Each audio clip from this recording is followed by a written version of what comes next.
The content in this video is based on factual, real-life events and public records. All opinions expressed are for educational and documentary purposes only. Viewer discretion is advised, as some scenes may depict sensitive content. This video is intended for informative purposes and complies with YouTube's guidelines. In September 2021, inside one of the most overcrowded and feared prisons in Latin America, something happened that the world was never meant to see. A war, not a riot, exploded behind the walls of Litoral Penitentiary in Guayaquil, Ecuador. Explosives ripped open concrete barriers, rival gangs flooded into forbidden wings, and terrified inmates, many of them not even convicted, were caught in the middle of a massacre so brutal that even investigators struggled to describe it. What happened inside those walls wasn't just violence. It was a complete collapse of a prison system already drowning in corruption, neglect, and gang control so powerful that inmates carried more weapons than the guards assigned to watch them. Tonight, we uncover what really triggered the bloodshed, who lit the first match, and why officials tried to bury the truth. Because this story isn't just about Ecuador, it's a warning to the entire world. When prisons fail, the consequences are catastrophic. If you enjoy real, gripping prison documentaries and true stories, don't forget to like this video, leave a comment, and share it with your friends and family. Hit that subscribe button and turn on notifications so you never miss more shocking and exclusive. The tension before the storm. Litoral Penitentiary had always been a dangerous place, but in the months leading up to the September 2021 massacre, the atmosphere inside its overcrowded walls became almost unbearable. God sensed it. Inmates whispered about it. Even families waiting outside for visitation said the air around the prison felt different, heavier, hostile, ready to ignite at the slightest spark. The root of that tension was simple. Power was shifting, and no one knew who would gain control next. For years, the prison was unofficially divided between rival gang factions linked to major drug trafficking operations. These groups had carved out territories inside the facility, creating makeshift borders, enforcing their own rules, and operating with a level of authority that often overshadowed the prison staff. Guards knew that stepping into the wrong pavilion at the wrong time could get them killed. So they avoided interference, turning a blind eye to many of the gang activities, just to stay alive. Inside these walls, weapons circulated like currency. Homemade knives, sharpened metal rods, machetes, and even handguns were smuggled in through corrupt officials or external criminal networks. But the real shock came when inmates started acquiring something far more destructive: explosives. How they got them is still debated, but investigators believe they were smuggled in piece by piece, hidden inside food trucks or embedded within deliveries meant for construction repairs. Yet one event shifted everything. Earlier that year, a major gang leader was unexpectedly released. His departure created an immediate vacuum of power inside the prison. Alliances that once held steady began to fracture. There was no clear leader anymore, no figure strong enough to keep the peace. Smaller groups that had operated quietly suddenly saw an opportunity to expand. Larger gangs feared losing territory. Every corridor, every cell block, every courtyard became a silent battlefield waiting for an explosion. The tension was so thick that even basic tasks became dangerous. When inmates lined up for food, they stood with their backs against the wall, watching every movement. When the lights flickered, something that happened often due to the prison's failing electrical system, prisoners assumed an attack was coming. Even guards noticed that inmates were sleeping in shifts, taking turns staying awake through the night. The warning signs were everywhere. 1 week before the riot, an entire pavilion refused to eat breakfast. They believed the food had been poisoned by a rival gang. 2 days later, a set of loud bangs echoed through Pavilion 5. Guards later claimed it was just fireworks, but prisoners insisted they were small test explosives. No official report was filed. Then came the message. A handwritten note slipped under the door of a prison administrator. It warned that a major attack was coming. The note listed names of gang leaders, the pavilions that would be targeted, and even the time frame. Within 10 days. Authorities dismissed it. They assumed it was another false alarm. But inside the prison, inmates were preparing for war. Rival groups began reinforcing their territories, blocking access points with metal plates torn from beds, welding makeshift shields from old lockers, and positioning lookouts on the upper balconies. Everything became militarized. Weapons were hidden in ceiling panels, inside water tanks, and even beneath concrete tiles. On the night before the massacre, an inmate known for his heavy gang tattoos and leadership role reportedly told those in his wing, "Get ready. By tomorrow, nothing will be the same." The guard didn't understand the full meaning of those words. They didn't know that explosives were already planted in strategic locations, walls separating key pavilions, door frames, and even inside restroom areas where concrete was thinnest. The gangs had studied the architecture of the prison better than the architects themselves. When morning arrived, Litoral Penitentiary felt unnaturally quiet. Even the usual shouting between pavilions was absent. It was the kind of silence that signaled something terrible was coming. And at 8:30 a.m., the first explosion shattered it all. The blast ripped open a thick concrete wall, sending debris flying into the courtyard and filling the air with dust and screams. Before guards could even react, dozens of tattooed inmates surged through the opening, armed with machetes, clubs, and improvised firearms. Rival gangs on the other side were caught off guard, trapped in their own cells. Within minutes, the entire prison descended into chaos. Fires broke out. Electrical cables snapped. Prisoners ran in every direction, some fighting, some hiding, some simply trying to survive. The riot had begun, and there was no turning back. This was not an accident. It was not a spontaneous brawl. It was a coordinated assault fueled by months of tension, failed leadership, and a system that had long lost control of the very people it was meant to contain. The storm had finally broken, and its impact would become the deadliest in Ecuador's history. The explosion that changed everything.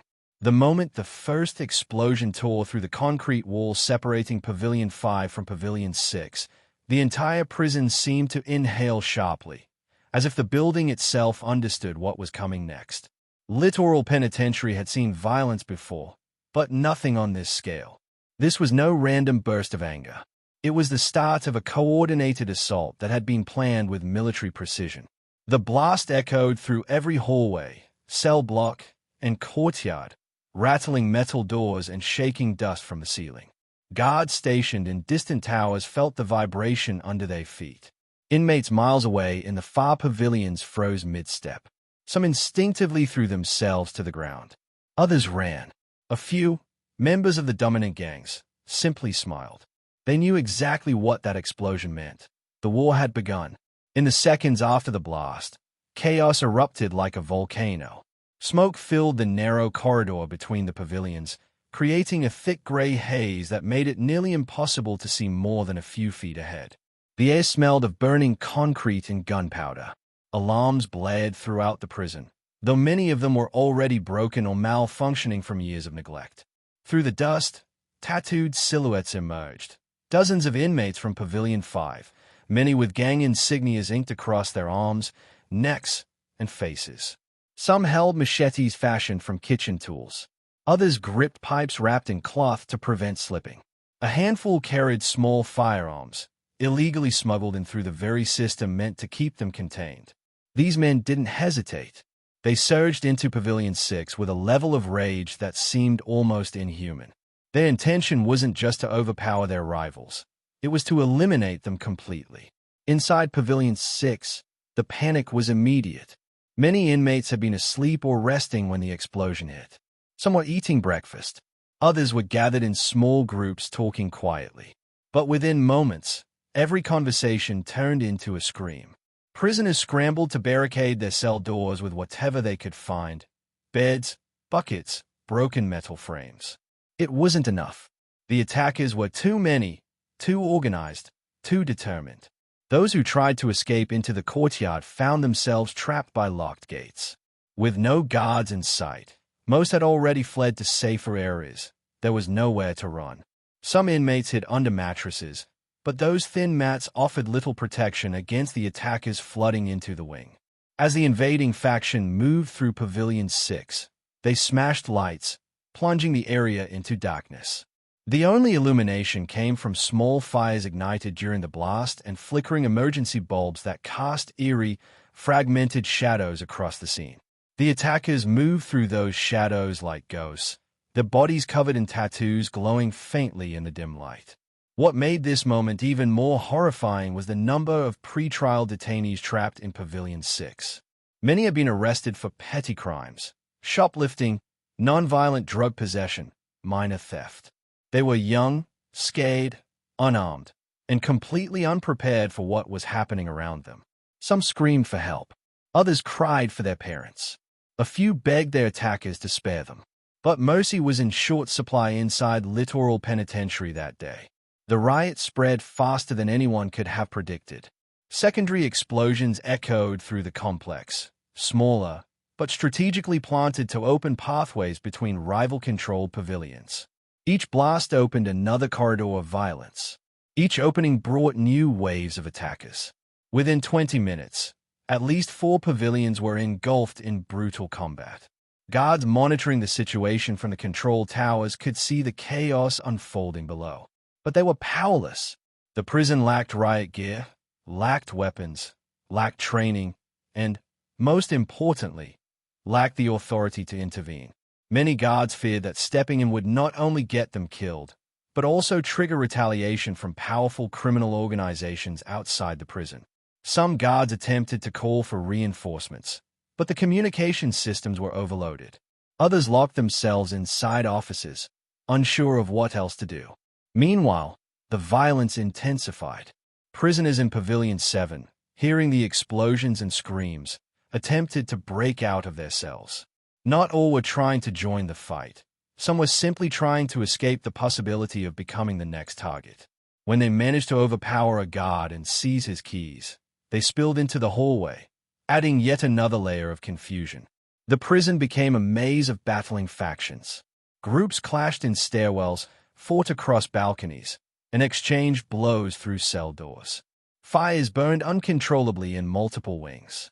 Smoke poured into the ventilation system, spreading through areas untouched by the fighting and forcing terrified inmates to cover their faces with shirts and blankets.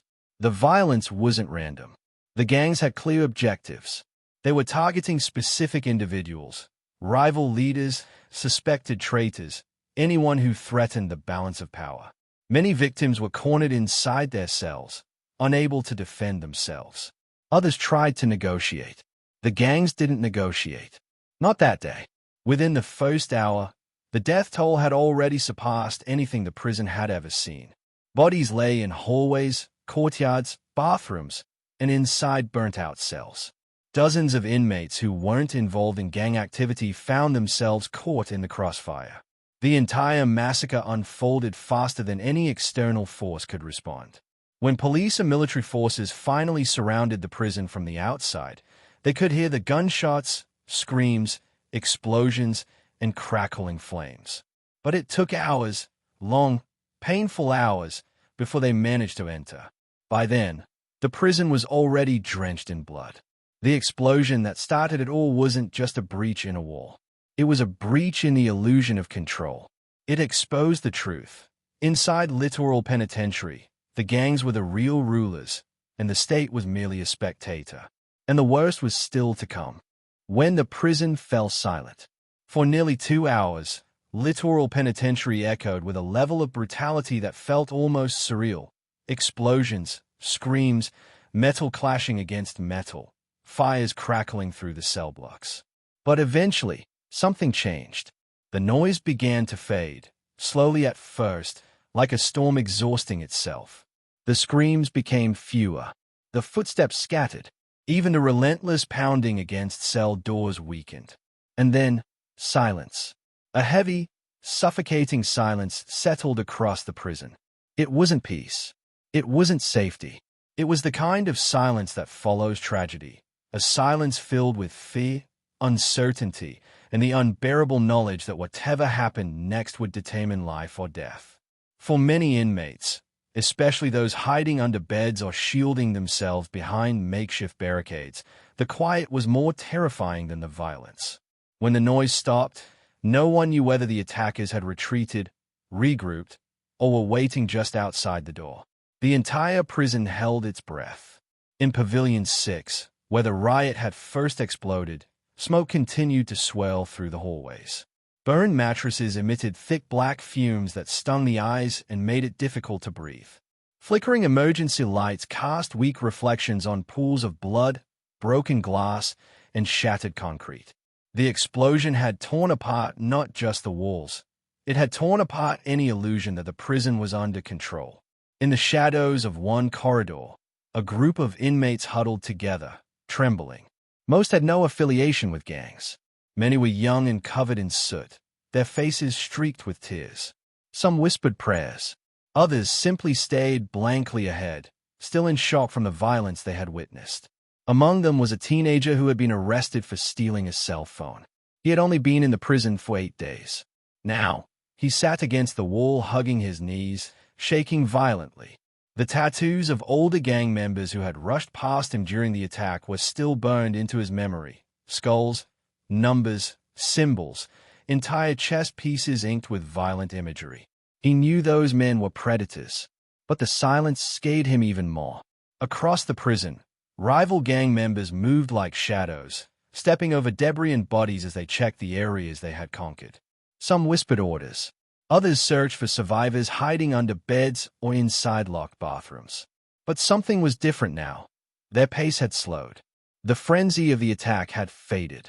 And for the first time since the riot began, even they seemed unsure of what to do next. The silence wasn't a sign that the violence had ended. It was a sign that everyone was waiting for the next move. Up in the control tower, a handful of guards watched the chaos below with grim expressions. They had heard the explosions, seen the fires, and watched inmates pour through broken walls like a flood. During the worst moments, some guards had abandoned their posts entirely, fearing for their own lives. Others had stayed, helplessly monitoring the situation through cracked windows. Now, as the smoke thinned, the guards attempted to regain communication with local police and military forces. But the prison's communication systems were still malfunctioning. Radios crackled with static. Phone lines were jammed. Messages were delayed or distorted. One guard, a veteran who had worked at the prison for nearly 15 years, looked down at the courtyards and shook his head in disbelief. "We've lost control," he whispered. "Completely." He wasn't exaggerating. Every inch of Litoral Penitentiary was now under the influence of various gang factions. The state had no power here. Not anymore. As the minutes passed, the silence grew heavier. Smoke drifted across open courtyards where dozens of bodies lay motionless. Some were burned. Others had fallen while trying to flee. A few still breathed, weakly calling for help. But no help came. The surviving inmates were too afraid to move. The guards were too afraid to enter. And outside the prison walls, police and military forces were still debating how to safely breach the facility without triggering more violence. Inside the main administrative building, a small group of guards attempted to coordinate a rescue plan for the wounded. But they knew the truth. They were outnumbered, outarmed, and out-strategized. Entering the prison without full military backup would be suicide. Back inside Pavilion 5, where the attackers had originated, a gang leader known only by his nickname El Gordo stood on an upper balcony surveying the damage. He was covered in tattoos, full sleeves, neck ink, and a large emblem across his chest. His face was blurred in the rising smoke, but his voice carried authority. "We hold this side," he commanded quietly to his close circle. "They won't move again. Not after this." His gang had suffered casualties, but they had succeeded in their objective, eliminating rival members who had threatened their dominance. Now, with the immediate threats subdued, they prepared for what came next, the inevitable arrival of external forces. While gang leaders regrouped, many inmates used the brief calm to check on their friends, brothers, or cellmates. Whispered voices began filling the silence as prisoners cautiously moved through the wreckage. Some stepped over bodies with numb expressions. Others stopped to close the eyes of the dead. In one corner of Pavilion 6, a man covered in soot and blood crawled out from under a metal bed frame. He had survived the initial raid by hiding beneath the body of another inmate, a man he barely knew. As he staggered to his feet, he stared at the destruction around him in disbelief. Moments earlier, the hallway had been filled with deafening violence. Now, the only sound was a crackling of flames and the distant hum of broken electrical wires. In the women's waiting area outside the prison, families gathered in growing panic as the hours passed. Mothers, sisters, wives, and children stood behind police tape begging for information. Some cried. Others shouted at officials. Rumors spread quickly. There are dozens dead. They are still killing each other inside. The prison is burning. No one knew the truth. Inside the prison, the silence continued to stretch until it felt unbearable. Then, far in the distance, a sound. Not an explosion. Not a scream. A low rumble. The inmates lifted their heads. The guards in the tower leaned forward. Outside, the families heard it too. It was the sound of military vehicles, trucks, armored carriers, and tactical teams approaching the prison gates. The silence was over. The government had finally arrived. But they were too late, and the horrors awaiting them inside Litoral Penitentiary would haunt Ecuador for years to come. The aftermath. What they saw inside. When the first military convoy pulled up outside Litoral Penitentiary, the scene was absolute pandemonium. Families crowded behind yellow police tape, shouting names, crying, praying, demanding answers. Thick columns of smoke rose above the prison walls, darkening the sky. Sirens wailed. Helicopters circled overhead. The entire facility looked like a war zone, and in many ways, it was. Armed soldiers in full tactical gear fanned out across the perimeter. They carried shields, rifles, and heavy ballistic equipment the regular guards never had access to. Their orders were simple, but impossible to execute safely. Enter the prison, secure each pavilion, and restore control. As the soldiers formed up at the main gate, the commander took a deep breath. He had been in firefights, drug raids, and cartel takedowns, but nothing could prepare anyone for what waited behind the rusted prison doors. When the gates creaked open, a wave of hot, acrid smoke poured out, carrying the unmistakable scent of burning plastic, metal, and something far worse. The soldiers hesitated, only for a moment, then pushed forward. Inside the main courtyard, the devastation was overwhelming. Burned mattresses smoldered in heaps. Shattered glass littered the ground. Bullet casings were scattered across the cracked concrete. Electrical wires dangled from broken light fixtures, sparking occasionally. Every surface was covered in soot, ash, and streaks of dried blood. But it was a silence that struck the soldiers hardest. A silence so deep it felt unnatural. As the tactical teams advanced, they began discovering the first victims. Dozens of bodies lay in the open courtyard, some piled together, others isolated as if they had fallen while trying to escape. Many were unrecognizable. Some were burned. Others bore deep wounds from machetes or blunt weapons. The soldiers' boots made soft crunching sounds as they moved through the debris. One soldier, unable to contain himself, whispered, "Dios mío," and crossed himself. Moving deeper into Pavilion 6, the soldiers encountered the first survivors. A group of terrified, exhausted inmates huddled in a corner, their hands raised high. Their faces and arms were covered in soot. Some had blood on their clothes, but most appeared physically unharmed. They trembled as soldiers aimed rifles at them, unsure whether these men were attackers or victims. "Hands where we can see them," a soldier shouted. "We didn't do anything," one inmate cried. "Please, we were hiding." With their faces blurred by smoke and their bodies covered in tattoos, it was impossible to tell who belonged to which gang, or whether they belonged to any at all. The soldiers zip-tied their wrists for safety before escorting them outside. As the military continued clearing each corridor, the full horror of the massacre came into view. Entire cells had been turned into makeshift battlegrounds. Doors were blown off their hinges. Walls were scorched black. In some places, the fires had burned so intensely that even the metal bed frames had partially melted. The soldiers saw bodies in bunks, in showers, in corners where they had tried to hide. One particularly gruesome scene stopped the team in their tracks. A large storage room, previously used for laundry, had been barricaded from the outside and set on fire. When the soldiers forced the door open, They were hit with a rush of heat and the overwhelming smell of burned fabric and flesh. Inside were the remains of inmates who had tried, and failed, to escape the flames. A few soldiers gagged. One turned away, tears in his eyes. Nothing in their training prepared them for this. The farther the soldiers advanced, the more worried they became. There was still no sign of the attackers. Dozens of prisoners lay dead, but the perpetrators had vanished into the maze of pavilions. Every step was dangerous, not because of resistance, but because the building itself had become unstable. Cracked walls leaned at odd angles. Staircases were warped from heat. Fires still burned in some areas, threatening to spread. In Pavilion 5, the ground was littered with makeshift weapons, machetes, sharpened pipes, broken chair legs wrapped in cloth, and even small handmade grenades that had failed to detonate. On the walls, graffiti tags marked the territories of rival gangs. Some messages were warnings. Others were taunts. All spoke of deep, violent rivalries. Then, near the far side of the pavilion, they found them.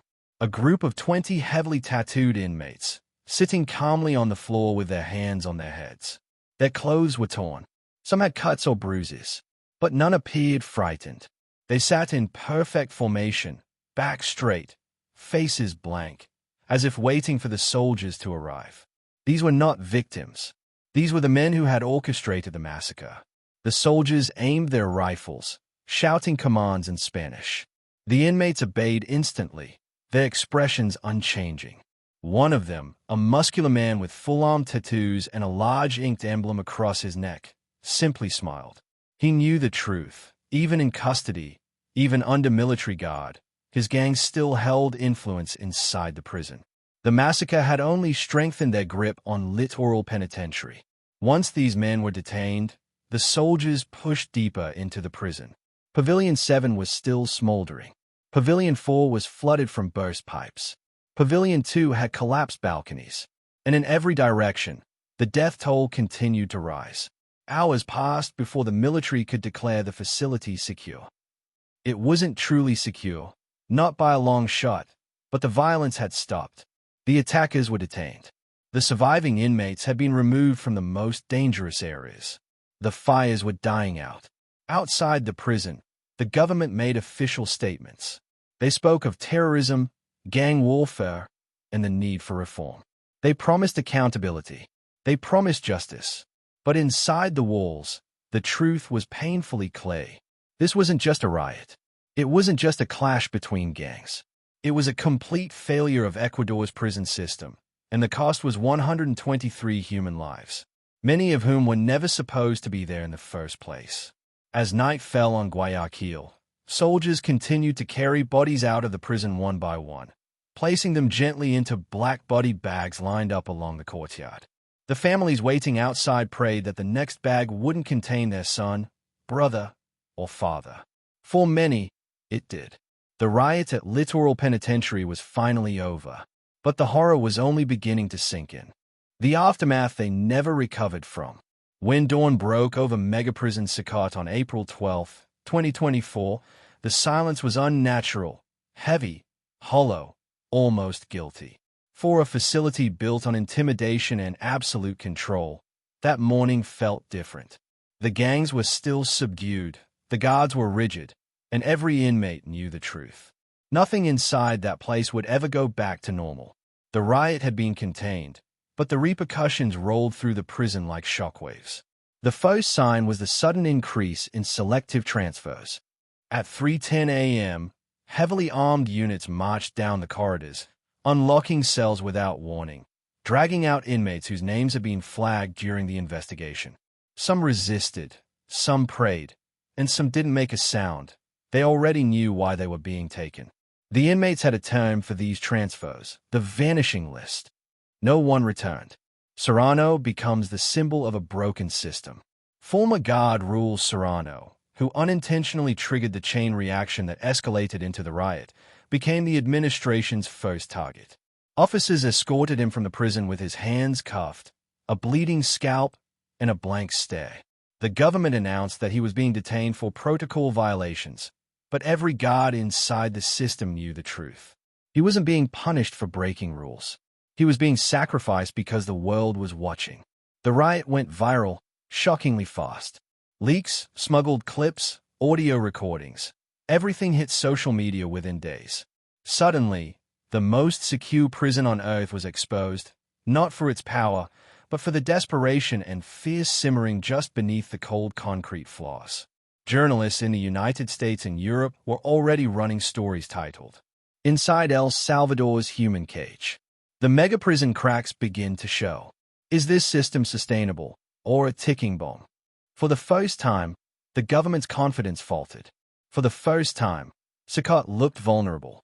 The gangs begin their silent retaliation. Throughout El Salvador, gang activity dipped sharply, but inside Sacat, it evolved. Inmates couldn't communicate openly, so they built a new system. Coded coughs, shoe taps, silent hand counts during head checks. It wasn't rebellion. It wasn't coordination. It was survival strategy, and the guards could feel it. The prison's interior cameras caught subtle signs. 3 inmates tapping the same sequence on their metal bunks. Groups shifting positions in perfect timing during marches. A pattern of eye movements that formed a crude language. The retaliation wasn't loud. It was patient. The riot hadn't broken the gangs. It had forced them to adapt. Torres faces his breaking point. Commander Hector Torres tried to restore the old order, but the pressure was crushing him. Inspectors demanded written reports. Human rights monitors demanded answers. Politicians demanded silence. But the worst part came late one night when Torres found a message written on the inside of his office door. A message no inmate should have been able to write. "IT started with you. It will end with you." Security footage revealed nothing. No guards had entered. No inmates had passed the hallway. But the message was real, scratched into the steel with something sharp. Torres understood what it meant. Even in maximum security, even with cameras and drones and 24-hour surveillance, the gang still had ways of reaching him. For the first time since joining the prison system, Torres requested a transfer, but it was denied. They needed someone to blame if another incident occurred. He was chosen. Inside the cells, the stories shift. For the inmates, the riot changed how time passed. Before the riot, routines, silence, predictability. After the riot, whispers, fear, anticipation. In the corner cells, the wounded inmates who survived the beatings were treated with crude medical kits. Some lost teeth, some walked with permanent limps, and some never spoke another word. Trauma had swallowed them whole. But something else happened, something no one expected. The inmates who had once sworn loyalty to their gangs began forming a different kind of brotherhood. Not based on power, not based on violence, but on the unspoken truth. They had survived something no one outside the walls would ever understand. One inmate, a former gang lookout named Mendez, wrote on the wall of his cell using ashes, "If the riot didn't kill us, the silence after it will." Those words spread from cell to cell by whispers. Soon, dozens were repeating it. It became the unofficial motto of the survivors. What the outside world never saw. The government released a sanitized report 2 months later claiming only 13 inmates were injured. No guard misconduct was found. The riot was a minor, isolated disruption. But internally, the confidential files told a different story. Over 40 inmates required medical attention. At least 6 disappeared into black cells. Internal investigators found indications of excessive force. A confidential human rights audit warned that the prison was approaching irreversible instability. None of those findings ever made it to the public. Instead, the official narrative was polished to perfection. El Salvador's toughest prison remains unbreakable. But the truth, the real truth, never left the concrete floors where it was written in blood, sweat, and panic. The last day of the investigation. 3 months after the riot, the internal review team visited one final time. Commander Torres walked them across the same corridor where the riot erupted. The walls had been repainted. The floors were polished. But even with all the cleaning, faint burn marks remained on the tiles. One investigator paused and stared at the marks.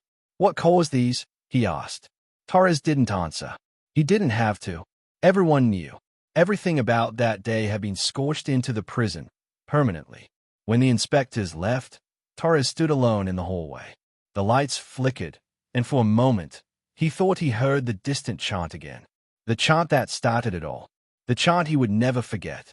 Hermano Kaido, Hermano Vengado. A fallen brother, a brother avenged. His hands trembled. The mega prison still looked unbreakable from the outside. But Torres knew better. It was already broken. The truth that still haunts El Salvador. The story of the Massacre riot is more than just a prison incident. It is a warning. When a system becomes so focused on control that it forgets humanity, pressure builds. And when that pressure finally explodes, the damage does not disappear after the fires burn out. America, Canada, Europe, every country watching this experiment play out must ask the same question. What happens when you build a prison so harsh, so unforgiving, that the inmates have nothing left to fear? Because when fear is gone, rebellion becomes inevitable. Massacre may still stand. Its walls may still rise. Its cells may still lock. But inside those walls, something was awakened during the riot. Something that no chain, no guard, and no government can fully control. And the world hasn't heard the last of it.